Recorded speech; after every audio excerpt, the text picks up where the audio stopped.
Assalamualaikum warahmatullahi wabarakatuh.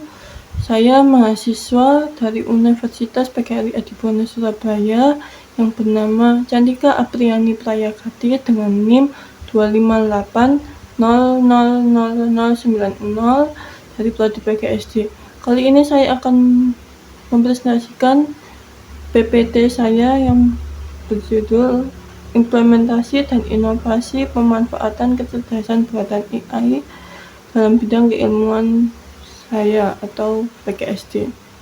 Oke, kita masuk ke yang pengertian akselerasi teknologi dan kecerdasan AI. Yang pertama yaitu perkembangan teknologi informasi yang telah membawa perkembangan besar dalam berbagai bidang pendidikan.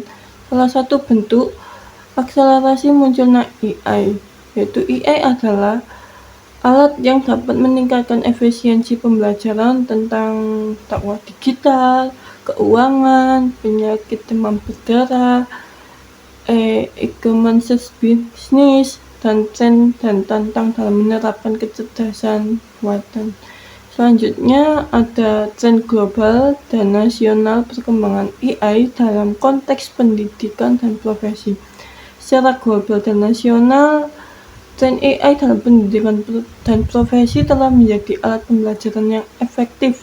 Banyak tren di media sosial menjelaskan tentang dakwah digital, keuangan, penyakit demam berdarah, e-commerce, dan tren dan tantangan menerapkan kecerdasan buatan AI.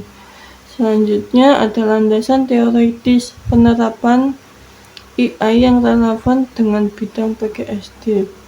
Yang pertama yaitu ada teori konstruktivisme dan teori belajar sosial.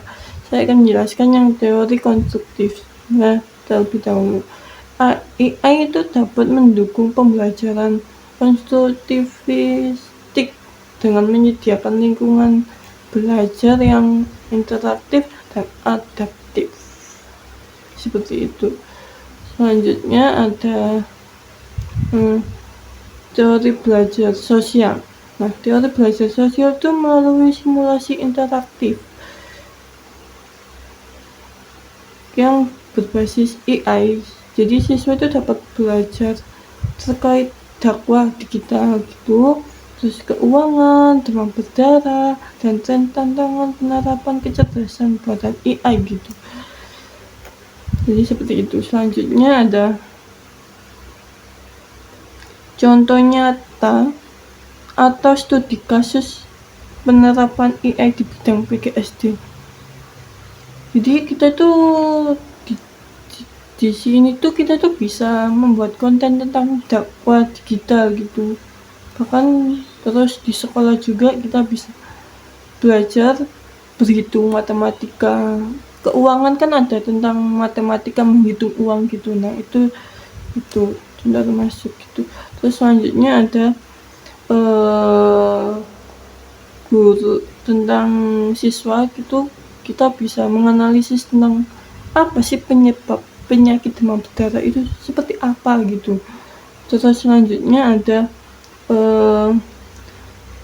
guru itu bisa menjelaskan cara menggunakan e-commerce, yaitu kayak bisnis secara digital gitu. Jadi kan banyak tuh kita bisa belanja maupun berbisnis secara digital gitu.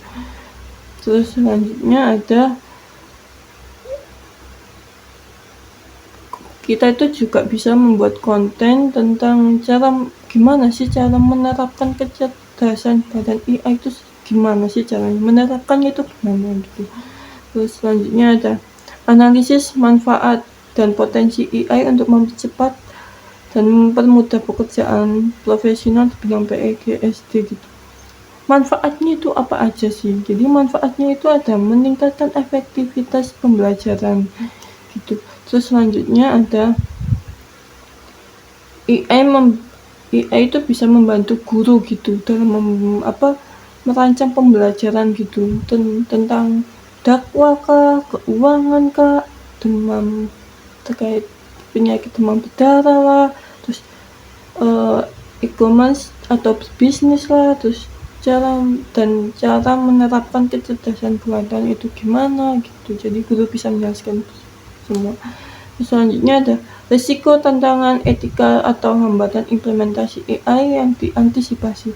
Risikonya itu ada ketergantungan secara berlebihan. Kita bisa bergantung kepada AI secara berlebihan gitu.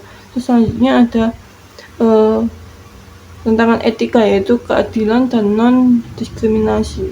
Selanjutnya ada hambatan implementasi AI, yaitu keterbatasan infrastruktur teknologi. Selanjutnya ada antisipasi, yaitu meningkatkan literasi digital bagi guru dan siswa.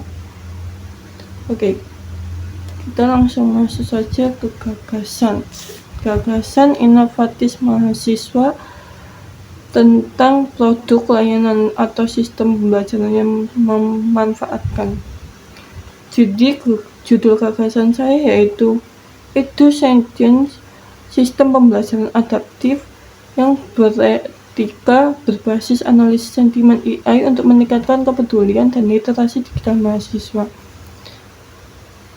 Apa sih EduSentience itu? Yaitu sistem pembelajaran digital yang mengintegrasi teknologi kecerdasan buatan AI, misalnya seperti Natural Language Processing atau NLP, yaitu mirip seperti Indobird, yang berfungsi untuk menganalisis sentimen, etika komunikasi, dan kepedulian sosial mahasiswa di media pembelajaran daring itu. Terus selanjutnya ada desain conceptual system. Nah, ini contohnya itu misalnya ada mahasiswa, terus selanjutnya ada input teks diskusi. Selanjutnya ada modul AI NLP Indobird, yaitu ada analisis sentimen, analisis kepedulian, dan prediksi integritas. Selanjutnya ada dashboard pembelajaran adaptif, yaitu rekomendasi materi,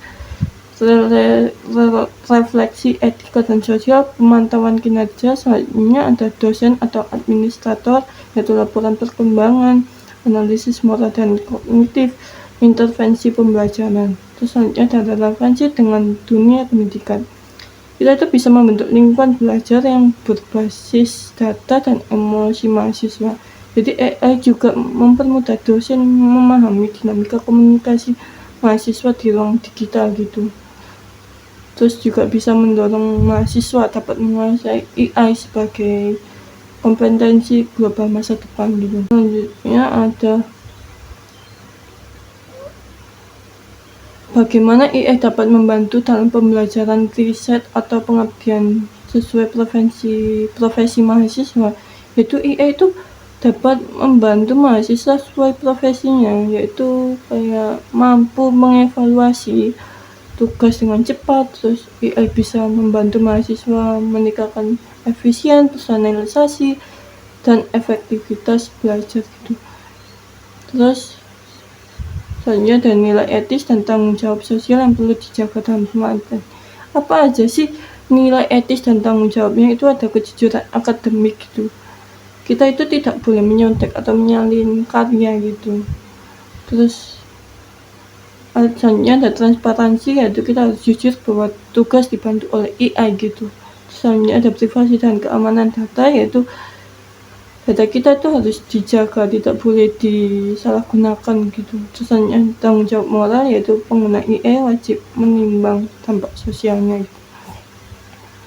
Oke. Budaya dan moral setiap penerapannya di dunia pendidikan gitu, kayak gitu. Oke, sekian presentasi dari saya. Candika Apriani Prayakadit, izin undur diri.